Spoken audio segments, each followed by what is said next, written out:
Spinning. There we are. Hello, everybody. This is Gail and Kelly, or Kelly and Gail, as it says on the banner.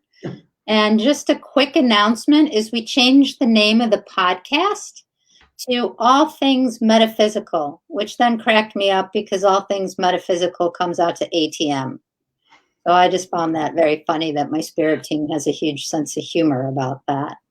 So we went ahead and changed the name. We will change the YouTube page to reflect that probably later today. And that's about it. Kelly, anything you want to start out with today? I think one of the things, and we've talked about this a little bit in the past, is the ascension symptom thing. Mm-hmm. So many people, and somebody just reached out to me yesterday about this. I'm getting this headache, and I'm so tired, and I don't know what I'm doing and what's going on with me, and I'm so confused. And I hear that from so many people. Mm-hmm. And usually, and I'm not a doctor, please do not think this is medical advice.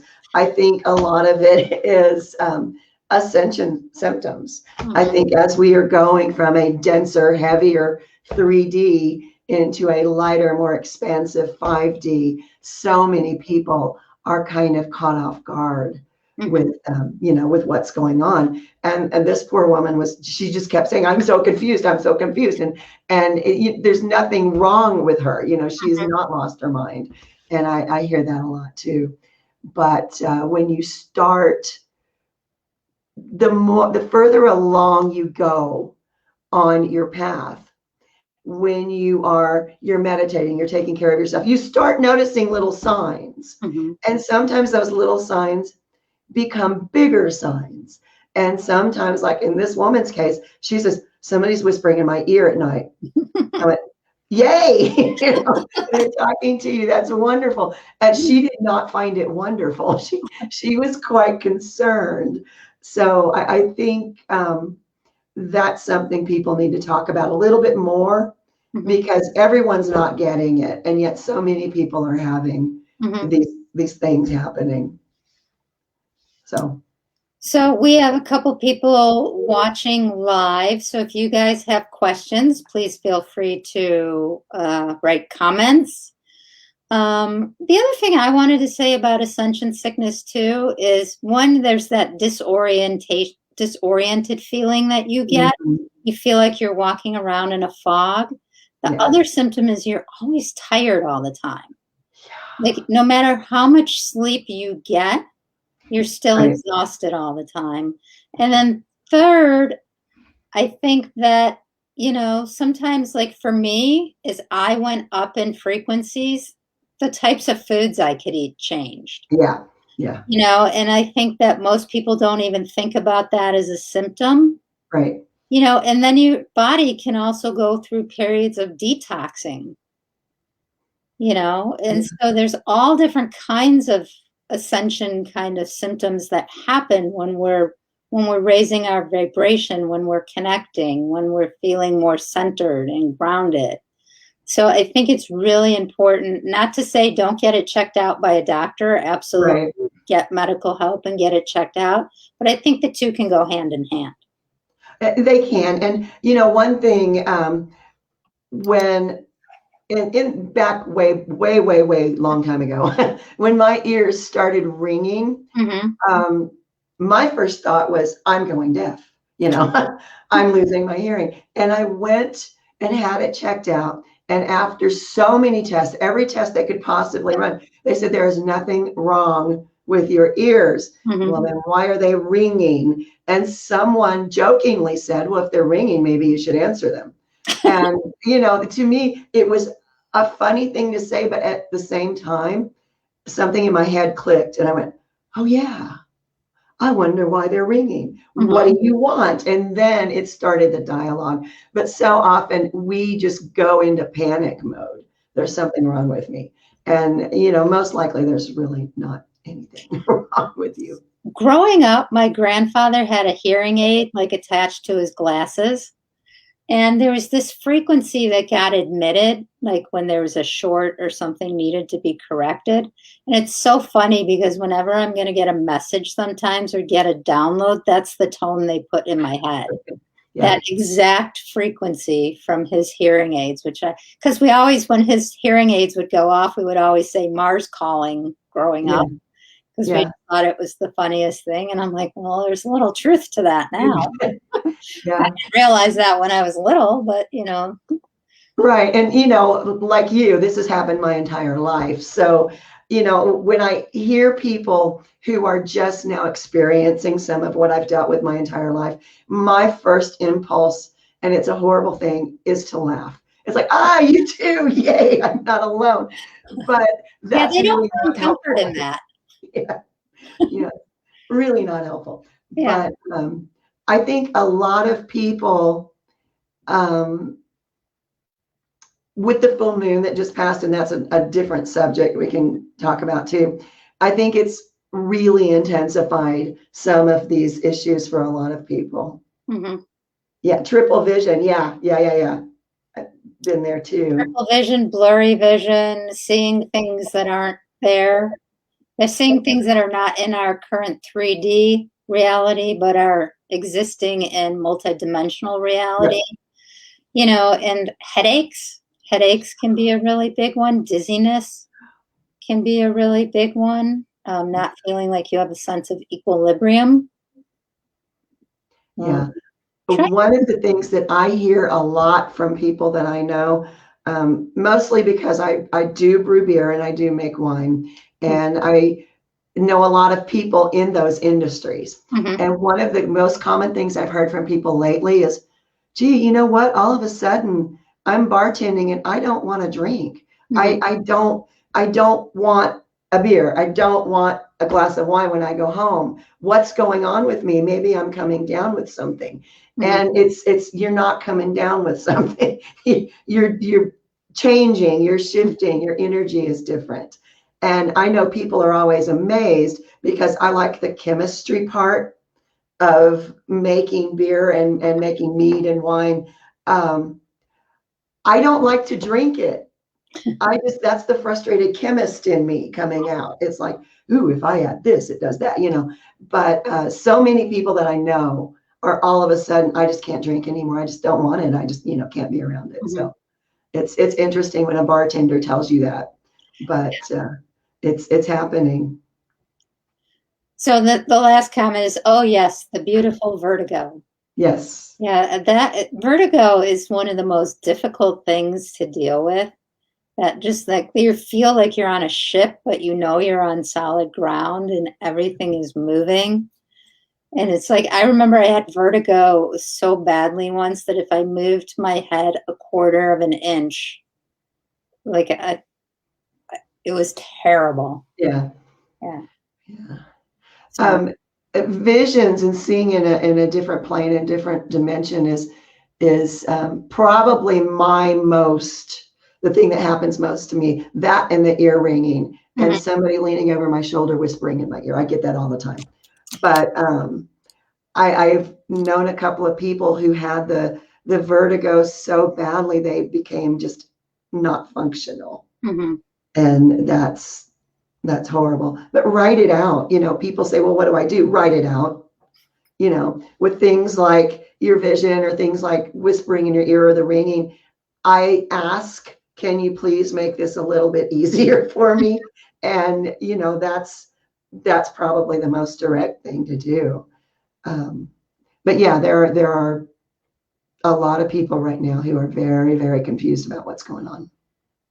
Well, I think more and more people are waking up, and as people wake up, I know that like on Facebook, there's always tons of information on Ascension illness or sickness, whatever, however you want to refer to it. And, I think there's a little bit of difference though between Ascension sickness and frequency. Yeah, there is a little bit of difference. Yeah. Mm-hmm. Sometimes differences to a lot of people are very imperceptible. Mm-hmm.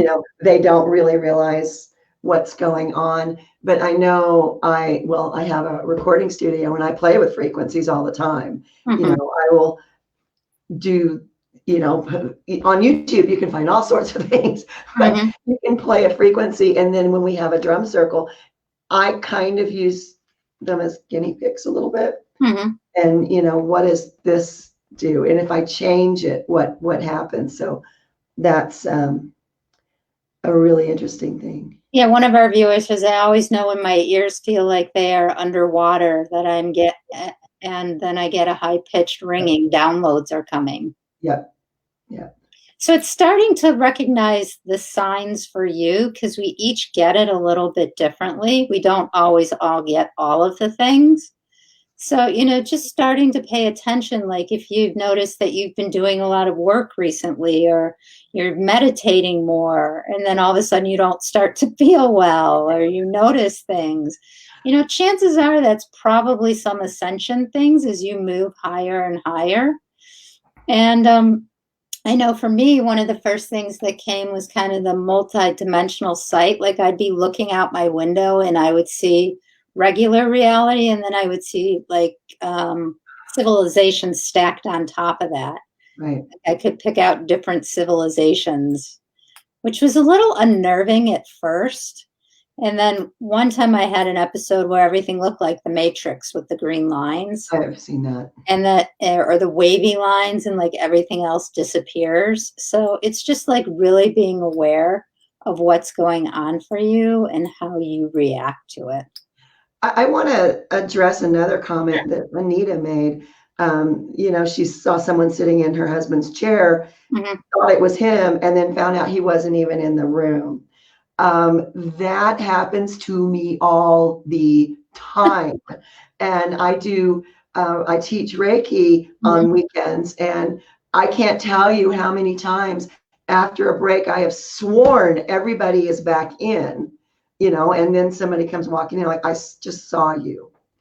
And to me, that's that kind of goes along with ascension symptoms for a while, but it's also a frequency shift, because someone can be thinking about, I need to go back in the room, in my case, and I'll see their energy in their chair, and then they're not there.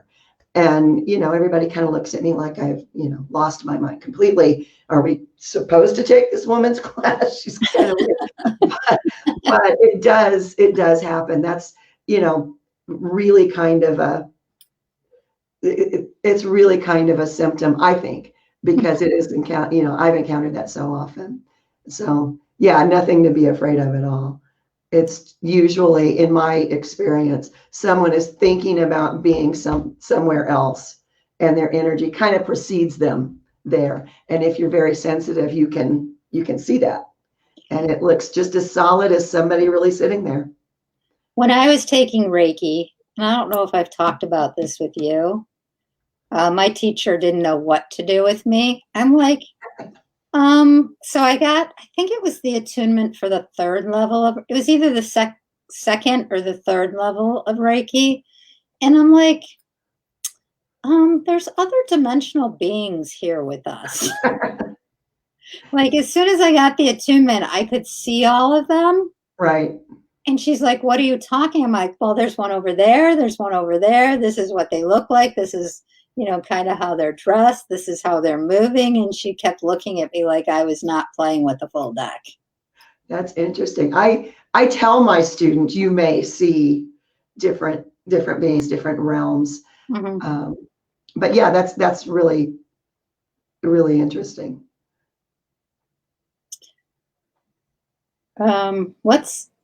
So this person asked, what's the difference between remote viewing and OBE? What does she mean? Janelle, what do you mean by OBE? And then out-of-body experience. Oh, out-of-body experience. Yeah. Okay, gotcha. Well, remote viewing is I've done remote viewing a couple times, and you're still in your body. You're just looking into something else. Out of body, you completely leave your body. You're bilocating and you're going somewhere else. I've done that before too. Yeah. So I never know when I'm bilocating, but people will tell me they see me walking around places, and I'm like, huh, I've been sitting here like doing work the whole time. Right. I don't know what you're talking about, but it's kind of funny to me. It is fun. It's fun for me because I usually, if someone that I know or am close to is having an issue, they're in the hospital or they're very sick or something, I will accidentally go and visit them and just leave my body behind. And people will swear I was in a hospital room, hundreds of miles away. And I'm like, no, I'm home. But it's happened several times. Mhm. Yeah. So one of the other questions is, do you feel like your body ebbs and flows with the cycles of the moon? Absolutely, because our Yeah. bodies are mostly water. And so just like high tide and low tide, our body is affected by the cycles of the moon. And having worked in a behavioral health hospital, the concept of lunacy is true.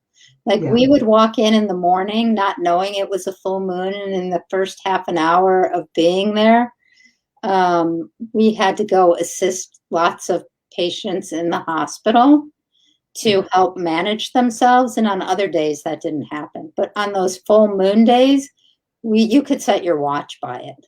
Yeah. Yeah. I worked with, I was a house manager for developmentally delayed adults. And those full moon nights, the day before the full moon and then the day after, we would have to call in reinforcements most of the time. I had one particular client who was fond of running down the street, tearing her clothes off, screaming at the top of her lungs every full moon.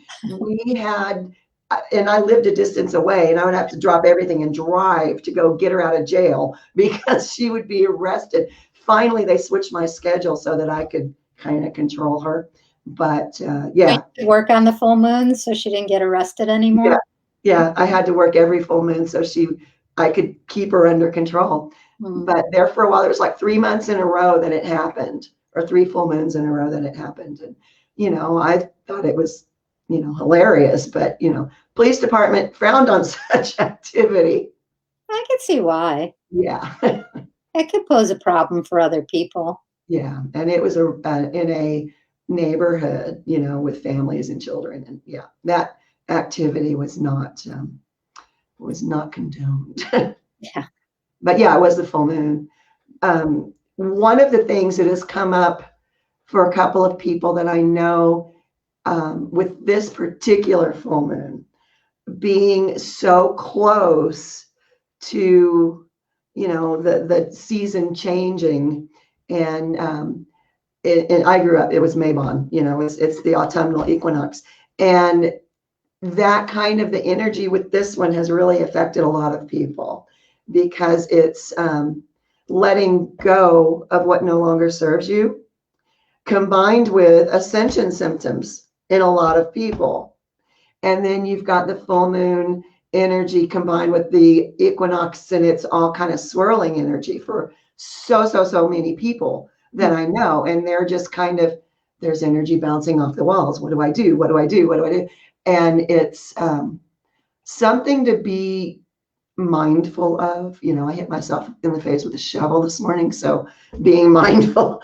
But yeah, what do you think about that? Is it just everything swirling around together? Have you had any theory?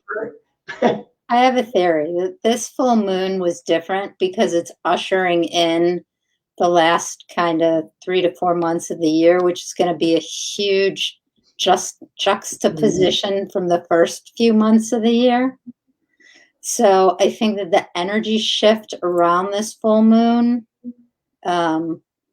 and the direction, like I know when I always draw the calendar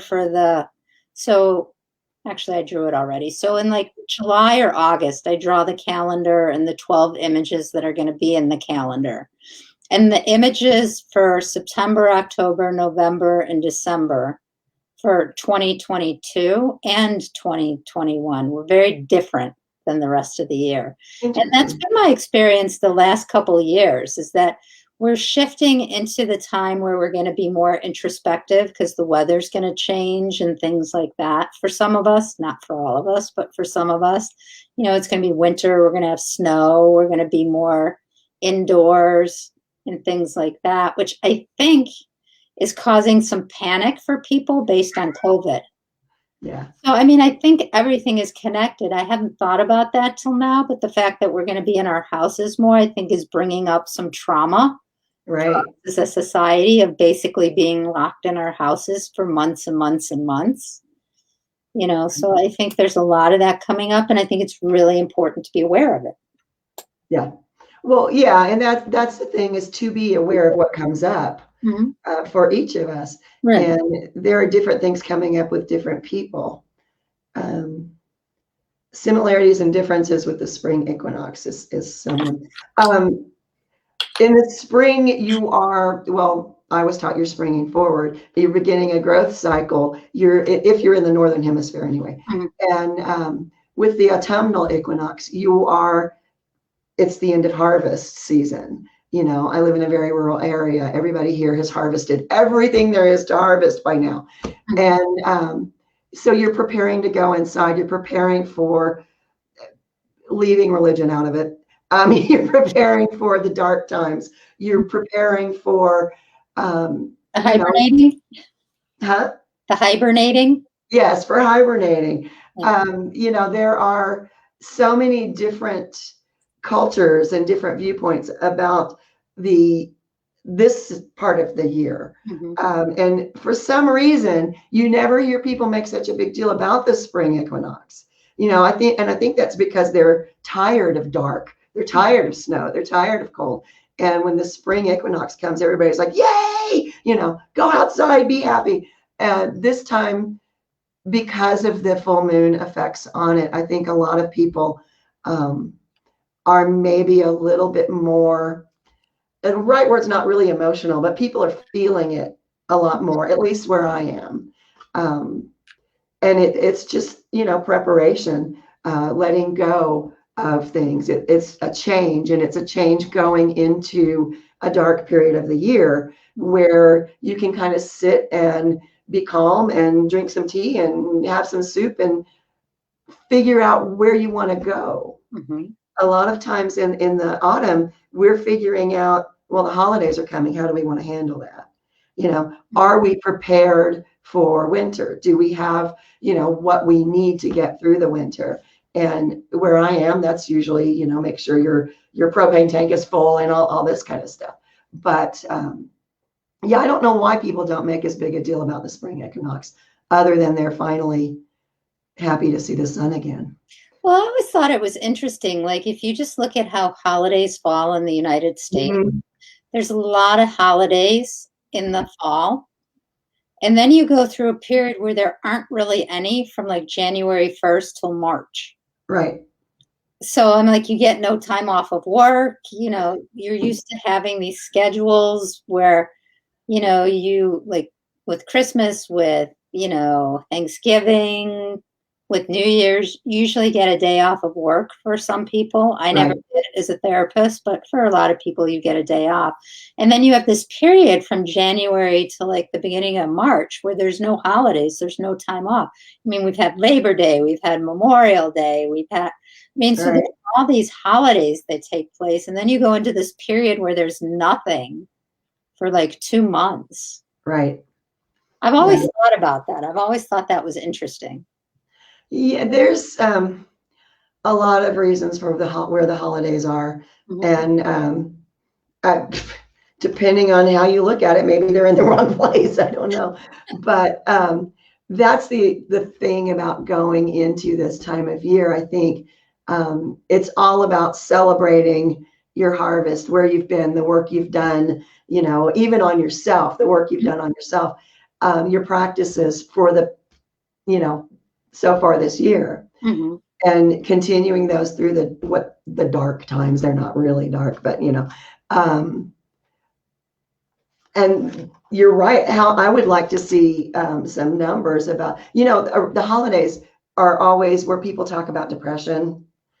People get really depressed around the holidays for one reason or other. how does that carry on into the new year? Whereas there's that period where there aren't any holidays. Well, that and seasonal affective disorder, because Right. there's sun, and the studies have shown that if you don't get enough sun, you're going to be more depressed as well, and so in these dark, like gloomy days, it's, your depression could be worse. And then the holidays for a lot of people, some people celebrate the holidays. For other people, the holidays are sheer torture. Yeah. And so surviving, just getting through that, then sometimes there's this crash afterwards.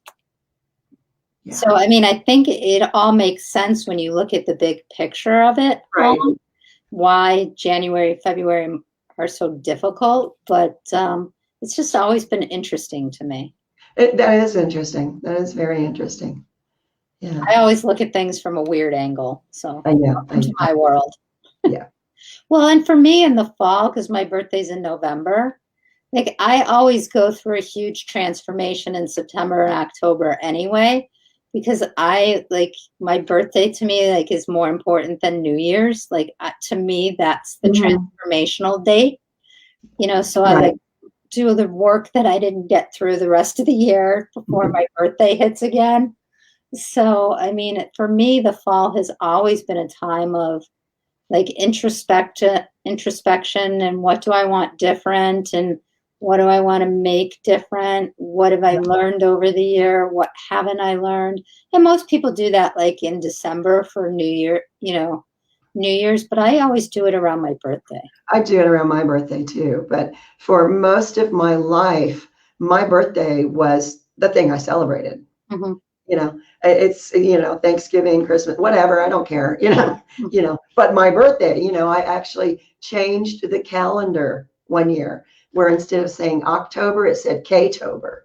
And it was, I was just, that was everything to me was my birthday. And I did celebrate the entire month every year.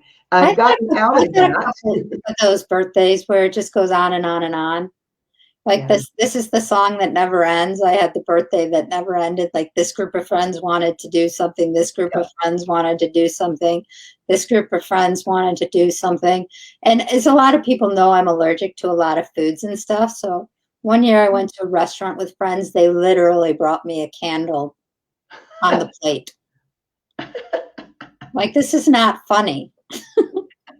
Well, it was. It was funny, but it was also really sad. And the last 2 years I've had Zoom birthdays. So just with a group of friends on Zoom. So it's just been interesting.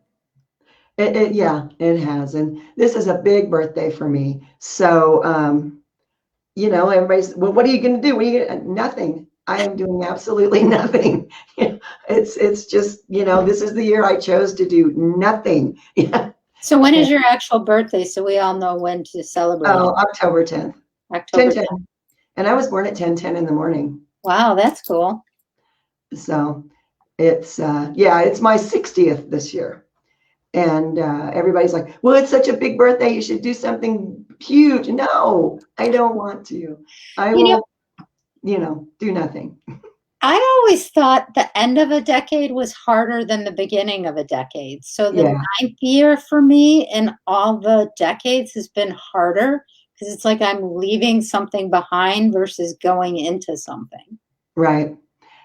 Historically, throughout my life, what everybody thinks are big birthdays have been the worst. Mm-hmm. My 50th was horrendous. My 40th was bad. It just, so this year I'm like, you know what? We're breaking with history. This is not going to be a bad birthday because I'm not going to have one. I'm just going to do my own thing, cook dinner for my dog, be happy. That's maybe we'll all do something on Zoom. You never know. You never know. But that's my big thing with this year. It's I'm breaking tradition. I am gifting myself a break of tradition. But, that makes sense. Yeah. That makes sense. So, I mean, I think that we've covered most of the questions that I've had for the day. So if anyone who's watching has any other questions, feel free to write them in the comments and we will do our best to answer them. I don't know what it is. It could just be the moon this week, but this is like, I've had so much positive stuff outside of work, but my work this week, and I still work in the therapeutic field. I'm not working as a therapist right now, but I still work in the therapeutic field, has been really, I'm trying to think of a word that's, not like crazy or things like that. I'll just say it's been off the charts this week. And I don't know if it's necessarily the full moon, but it's just been a really interesting, intense week. Yes, and if Kim and Nikki are watching this at a later date, happy birthday. Today is happy birthday. I am not going to sing for you, but No, actually, I will spare you. So I wish them both a happy birthday on Facebook earlier today. You just froze. I just froze? Yep. Not on my end, which is really interesting. Huh. Did I unfreeze? Well, I hear you, but the video is still. Interesting. Interesting. Guess maybe I wasn't supposed to wish him happy birthday on this platform. I don't know. That is interesting. Yeah, the energy has been off the charts this week. It really has. And I think it's just a combination of everything that is going on right now. Mm-hmm. That's my theory. Janelle it said, might be my internet because my lights just flashed. Okay. It's interesting. I live on the 9th floor in the building that I live in. And it's been a very odd sensation today because right now I'm still working from home. Although I worked in the office the whole time during most of the pandemic. And when everybody else went back to work, I started working from home because my job changed. But the wind has been howling all day. It has been like the oddest, most surreal experience, like, because I'll just be sitting talking to like an insurance company or something like that, and then I'll hear this gust of wind like howling. I'm like, what is it that you want me to pay attention to today? Because obviously you guys keep trying to get my attention because it is so, and it's really loud right now too. So it's just really interesting to me. All those kinds of things, those signs, I find so interesting. Like that, everything that's out of the norm a little bit, I always pay attention to. Yeah. Yeah. I had an interesting experience earlier today, besides hitting myself in the face with a shovel. I walked around the corner of my house. Oh, wait, I got to ask, right side or left side of your face? Oh, my face is right here. So that's your left side? My left side, yeah. And it is a little swollen and a little. You know that the left side is the feminine side, which makes sense with everything that's going on in your life right now. Yeah, it does actually. But no, it was me not paying attention to what I was doing is what happened. And the shovel was on a hook. Mm-hmm. And I moved something else and the shovel fell off and went wham. I'm like, oh, yeah, I'm awake now. Thank you. But I walked around the corner of my house and I was not home anymore. It was all green. It was like I'd been teleported to Ireland or something. And it was like that quick. Maybe you were. Yeah, maybe. But it was really quick. But it was like, whoa, wait a minute. Pick a dimension. It was interesting. And that is kind of the energy fluxes that are going on, at least around me lately. And being popped in and out of dimensions. I mean, I know everyone's like, oh my God, that sounds so much fun. It's very disconcerting. Yeah. It's very unsettling. It's like, wait a minute, do I have legs?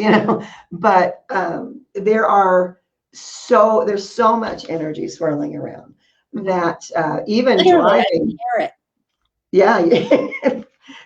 Even driving lately has been an experience. Mm-hmm. It's like, you see there's somebody in the middle of the road, but no, they're not.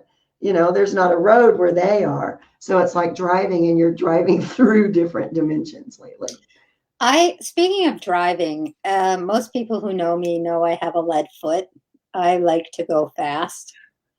And so I was on a road trip somewhere. I think I was driving up to visit friends in Minnesota. And it's funny, I said that just like I would if I was a Minnesotan. I all of a sudden, two birds about 150 feet landed on the road and they weren't moving. So I had to slow down. And then about another 150 feet, there was a cop. Like, thank you. Yep. Thank you for the slowdown so I didn't get a ticket. Yep. Yeah, those little synchronicities are what make life so much fun, I think, a lot of the time. I would prefer to be given a warning before I am suddenly somewhere else, but I think it's all part of the energy that's going around. I was outside. I have this thing about drumming with the full moon and even every sunrise. It drives people nuts, I'm sure. But I was out watching the moon rise above the mountains and just drumming, and all of a sudden there were like swirls of energy and rainbows just like snaking through the sky, and it was just, I liked it. I loved it. But and then your neighbors are probably going, where are all these UFOs coming from? And my phone rang. What are you doing? Did you see that light?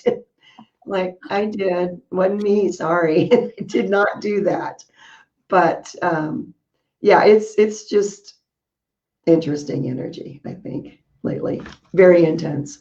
Mm-hmm. How long do you think it's going to last? And people ask me this, especially like with the COVID stuff. I said, I don't know why. I just always felt like it was going to dissipate in October. It's like we were going to burn hot August and September. And then in October, there was going to be a shift. Yeah, I think it's going to be a big shift. Mm-hmm. Huge shift for people. So, I just,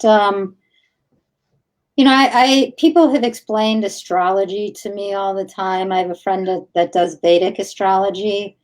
And I said, every time you talk about it, first they sing the song Aquarius in my head every time she starts talking about planets. They're like, when the moon is in the 7th house and Jupiter aligns with Mars, they start singing the whole song in my head. I said, I can't hear a single thing you're saying because they're singing it in my head.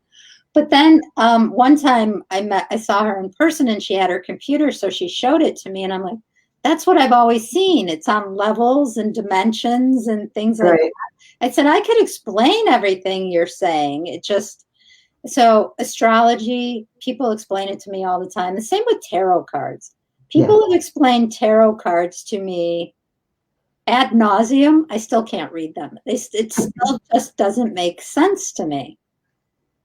Yeah, I do collect them though. I do too, but I like the artwork, and I got into that when I was a really little kid. I just liked the pictures, and I still don't.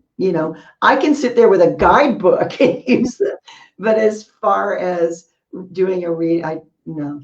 Like the 9 of Wands means this, and the swords mean this, and I'm like, I don't get it. It doesn't compute. You can explain it to me all you want. It's still not going to compute. But Oracle decks, I probably have about 60, which everyone makes fun of me for having so many. And then they're like, well, when are you going to make your own? Because Lord knows you could. And I could actually make. So someone asked me how many picture or mandalas I've drawn. So there's got to be between 4,000 and 5,000 now. I would guess so, yeah. In a 20-year period, there's got to be between 4,000 or 5,000, if not more, because I've done some for gifts and stuff like that. So it's just really interesting to me. Everyone's like, well, why don't you make a deck? And why don't you do this? And why don't you do this? And I did draw a deck years ago. I just never published it. But I did draw one. It's a start. Then, do I want to publish that one? Or do I want to do this? Or do I want to do that? Yeah. And so Now, if I was like a multimillionaire, I would just publish about 10 different decks of tarot cards and all the different things, and then I would just call it a day. But so far that hasn't been the main focus. Books, which you so graciously helped me out with in the beginning. Books were a really big thing for me. Yep. In like a 5-year period, I published like 8 different books or something. It's like insane. Yeah, I went through that too. I published, and now I haven't written a thing in like years. Mm-hmm. And it's just, I just write it out. I just go with the flow. It's like, oh, I'm supposed to write now. Okay. Oh, I'm done. Okay.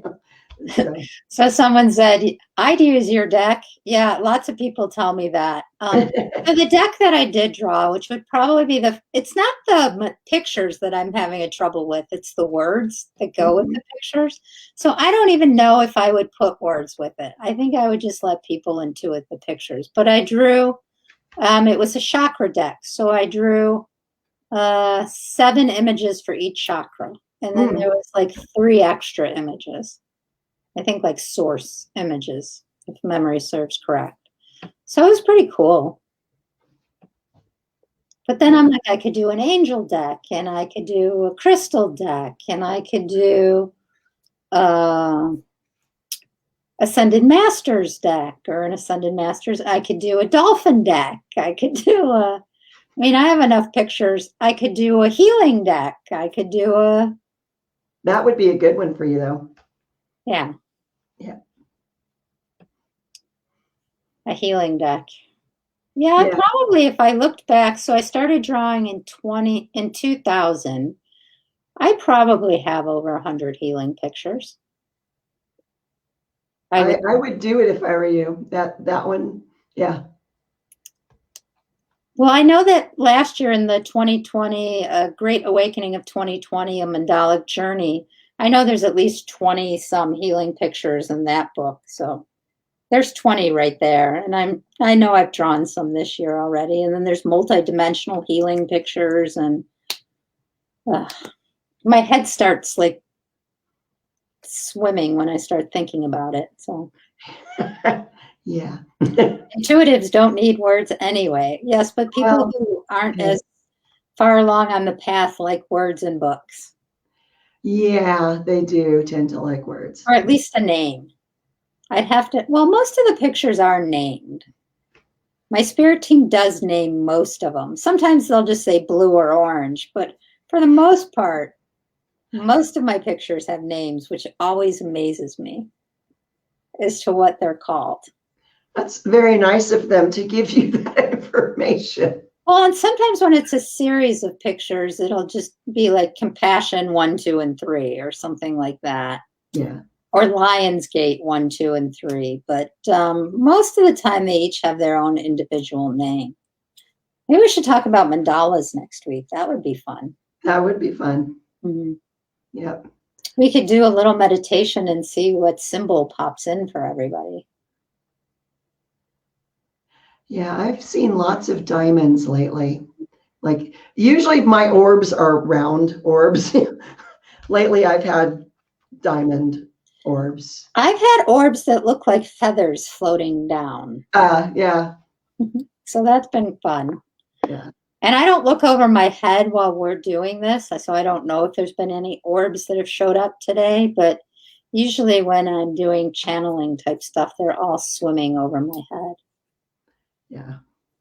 Yeah. All right. So again, just to remind everyone, we changed the name to All Things Metaphysical because no topic apparently is off limits. So we're going to talk about anything and everything metaphysical.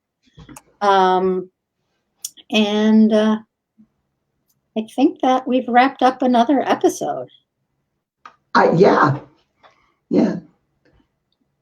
All right. So if you guys watch this later, either on YouTube or in the private Facebook group From Fear to Freedom, please, if you have things you want us to talk about, make comments. I saw one orb. There's a feather orb that showed up to play for you the other day. Yeah, that was fun. So if you have questions or things you want us to talk about or cover, please let us know, and we will get to all of it because we are open to discussing anything. Yep. All right, everybody, have a great evening. We'll see you next week. Bye. Bye.